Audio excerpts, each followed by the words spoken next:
பல்லாயிரம் ஆண்டுகளுக்கு முன்னாடி கிருஷ்ணர் ஓடி ஆடி விளையாடின பிருந்தாவனம் இங்க அமெரிக்கால இருக்கு அப்படின்னு சொன்னா நீங்க நம்புவீங்களா? நான் கூட முதல்ல நம்பலங்க. அப்புறம் தான் இங்க அமெரிக்கால வெஸ்ட் வெர்ஜீனியாங்கிற இடத்துக்கு வந்து பார்த்தா 2500 ஏக்கர்ல நியூ பிருந்தாவன் அப்படிங்கிற ஒரு இடத்த உருவாக்கி இருக்காங்க.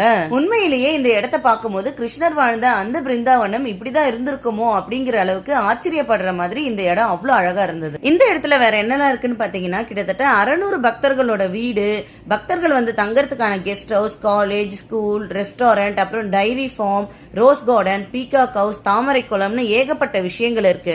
அதை தாண்டி இங்க நீங்க எங்க நடந்து போனாலும் சாதாரணமாவே நம்ம மானு, மயில், அது தாண்டி வந்து அன்னம், இது எல்லாமே நம்மளால பார்க்க முடியும். நாங்க போயிருந்த நேரம் அண்ணன் வந்து அடக்காத்து இருந்ததெல்லாம் நாங்க பார்த்தோம். மயிலை இவ்வளோ பக்கத்துல நம்ம வந்து பார்த்தோம். கிட்டத்தட்ட நான் இந்தியால முருகர் கோயில்ல பார்த்ததோட சரி, இங்க வந்துதான் இந்த மயிலை இவ்வளோ கிட்ட வந்து பாக்குறேன். பார்க்கவே ரொம்பவே அழகா இருந்தது.